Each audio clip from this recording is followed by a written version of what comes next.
Hi, I'm Shri, and this is Machine Learning Under the Hood, where I build a machine learning concept from the ground up. In this video, I'll be going over where cost functions and regularization functions actually come from, because they always come out of seemingly nowhere and we just accept them. But where they come from is actually quite interesting, I think, because it all comes from one unifying equation. But we'll get into that in a second. Before we get into that, we'll be going over the difference between Bayesian inference and MAP, or maximum a posteriori. So Bayesian inference is a way of taking into account the entire distribution of something to make a prediction in the future. So, for example, each distribution/relationship between target and features is defined via its weights. So, for example, in linear regression, each feature is multiplied by its own weight, and these weights are the backbone behind the distribution or the relationship we have between our features and our target. So in the case of machine learning, when we're trying to make predictions based off past data, Bayesian inference would be a very complete way of making our prediction. Specifically, you take the weighted mean over all distributions, weighted by the probability of each set of weights. So that's what this equation is here. So what you're doing is for any permutation of weights, say for example, 1, 3, and 7, say you have 3 features and those are at each respective weight for each feature. We then look at what is the probability that the weights are 1, 3, 7. We then multiply our vector 1, 3, 7 by this probability, and then we do this for every single permutation of weights, and we take the average. That's exactly what this integral is doing. So it takes into account everything here. This is the most complete way of coming up with our relationship between our features and our target. But this is very computationally expensive to work out this integral. So what we actually do is we use maximum a posteriori. As I've sort of shown through these diagrams here, I've colored in the entire distribution to represent the fact that we're taking into account the area under the curve of everywhere, hence the integral. But with maximum a posteriori, we're only looking at the very tippy top point here, as I've shown by the red dot. This is computationally much faster and efficient, and will ultimately get you a pretty good approximation, though the accuracy how much these two deviate can depend on certain things, such as how many features you have, and it can get less accurate as you have more features, but generally speaking, it does a pretty good job. So here's the equation here. I'll go over it in a second. But what we're doing is we're choosing the distribution which has the weights which are most likely to appear. So it's the modal weights. So for example, 1, 3, 7 might be the weights that has the highest probability associated with it. In that case, we just take those weights and don't even consider any of the other weights in any way. But at the starting and end point, as I've displayed here, are the same. The weights are the backbone, and we use these weights to work out our relationship. So with this argmax w here, so firstly I'll go over what these probabilities actually are. So p of y bar xw, this is saying what is the probability of making a prediction y given we have feature values x and weights w. So this is just the typical probability of a specific prediction. P of w bar d, or the probability of weights given a data distribution. This is the probability of coming across a certain permutation of weights given we have distribution of our data. So this is that weighted average I was talking about when you multiply them together, then integrate over it. Whereas here you can see the formula is a lot more simple. We don't even have the probability of the observation taken into account. All we have is probability of the weights given our distribution, and we take the argmax. So what this means is we don't actually care about what this probability is. All we care about is the place at which it is maximum, and we return w. So this only returns a vector w. It doesn't return a probability. It just determines which w we return based off of where the probability is maximized. Hence argmax, we're looking for the maximum argument and returning it.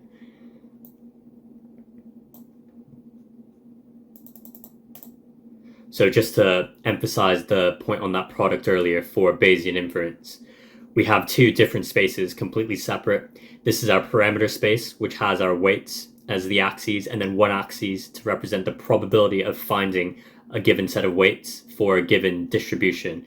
So W here is a vector containing W1 and W2.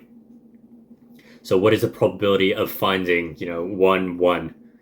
Given our distribution of weights, say 1 is here and 1 is here, then you would go around here, go up to the height of the distribution, and that is the probability of finding 1, 1. And that's our parameter space.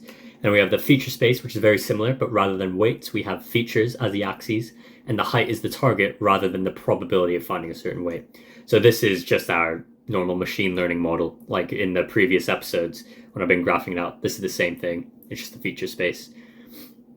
So we multiply these two together to get that weighted average I was talking about earlier. And generally what we're doing is we're mapping these weights onto our space to get our target.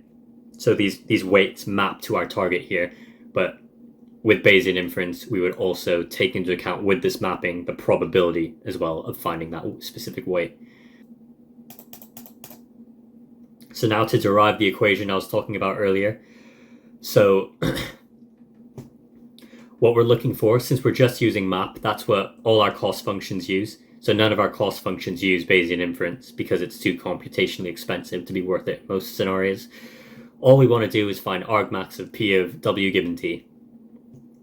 Using Bayes' law, which I've written here, we can rewrite this as P of D given W times P of W, divided by P of D.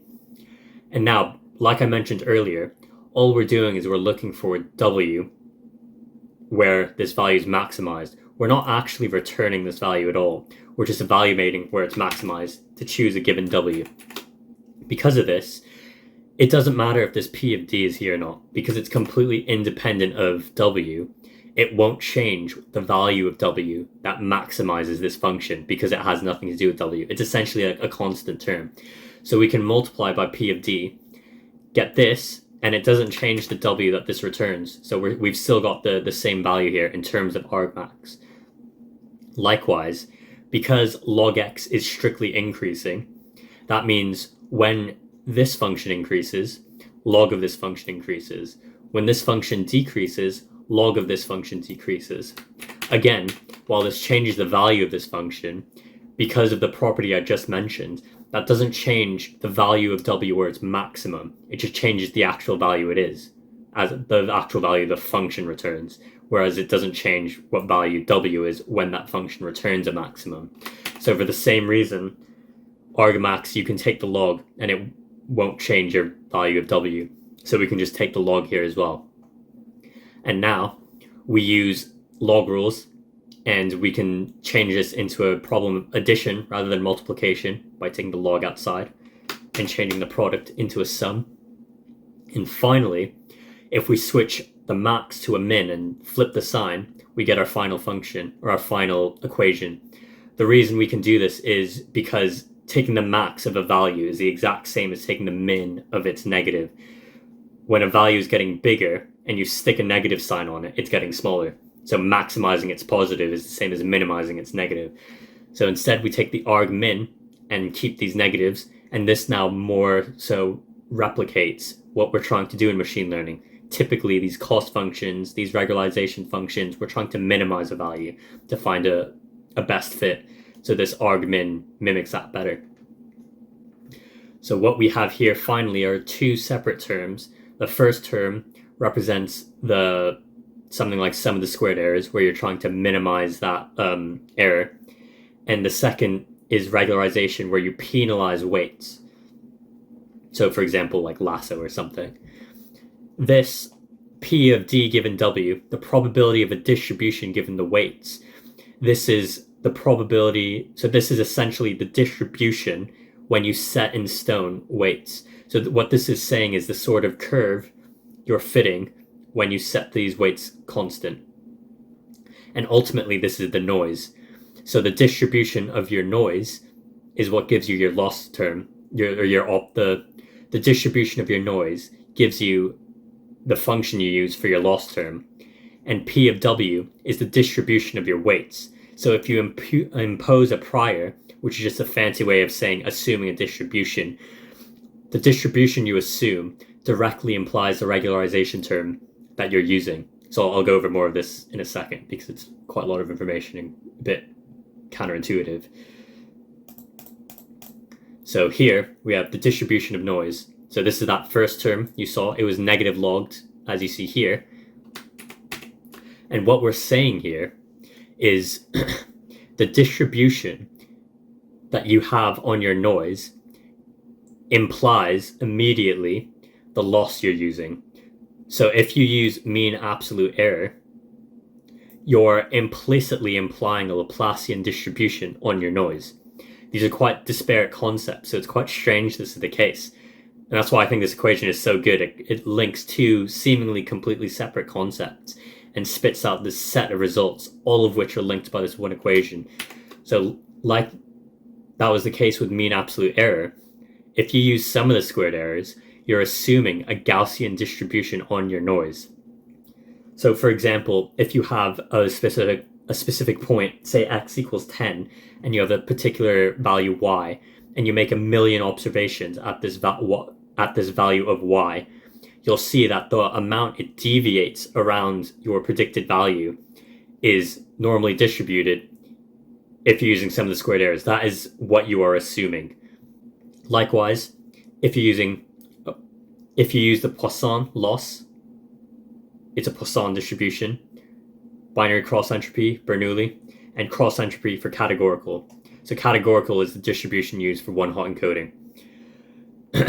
So the way we actually get these loss functions, now that we know they're linked at all, take Laplacian for example. This is the Laplacian distribution. And what we do is we take the negative log. So when we take the negative log, so we have log of this entire expression using log rules, then it's log of 1 over 2b plus log of exponential ri over b. But remember, it's a negative log, which is the same as through log rules as taking the reciprocal. So 1 over 2b becomes 2b, and negative absolute value of ri over b becomes non-negative because a power flipped upside down is the same as taking the negative of that power. I haven't got the explicit derivations, but I don't think that's too important. And you see I've underlined some parts here in brown, log of 2b and 1 over b. So like before where I said we don't care about the value of our cost function, we just care about the value of w at which this is minimized. This is completely independent of r, and this is completely independent of r. So we don't actually care what they are for minimizing the cost function. So we can just ignore them because they're essentially constant, and look at this. And this is exactly what mean of the absolute errors are. Likewise with the Gaussian distribution, when you take the negative log, you have all these different terms that are completely independent of the residual, and we just get left with this part here, which is sum of the squared errors. I should probably also mention we're using Ri here, which are the residuals, hence why this is a distribution or a comment on the distribution of noise itself. And the residual is just observed minus predicted, as I've shown here. So likewise, you can go through all the remaining three equations and you get all the loss functions. So this is where the loss functions come from. It's from taking the negative log of the distribution that you are assuming your weights, or you're assuming your noise follows, which I think is quite a nice little table of results. So likewise, we can do the same for the weights. So this is regularization now. The regularization term, which came second, that was just p of w, or negative log of p of w, as you see here. We just went over this, now we're going over this.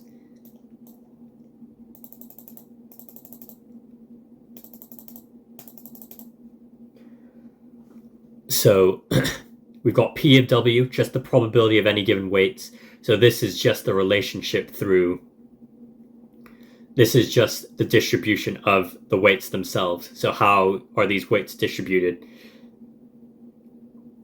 So this is just p of w, so just the distribution of the weights. So when we use, for example, lasso, it's the exact same as imposing a Laplacian prior on our weights, which is again a fancy way of saying we're imposing a Laplacian distribution on our weights. So we're assuming they follow this. And the reason why is the exact same. The maths is literally identical. We've just replaced our residues with weights instead. And we get the same thing. Again, we ignore the same terms and we're left with this. And minimizing this sum is lasso regularization, as we saw in the last video. Likewise, if we use ridge regression, it's the same as imposing a Gaussian prior on our weights, which is a fancy way of saying our weights follow a Gaussian distribution or a normal distribution. And it's the exact same thing again. And we're left with this sum of the weights squared, which is ridge regression. So very similar mathematically. And again, this comes from the exact same equation. And I think that is such a beautiful result, that all of this comes from just that one result. So now you know where the cost functions come from, specifically where regularization comes from and where the loss functions come from. I think it's very interesting, so I thought I'd dedicate a video to it. In the next video, we'll be going over general linear models, so stay tuned for that.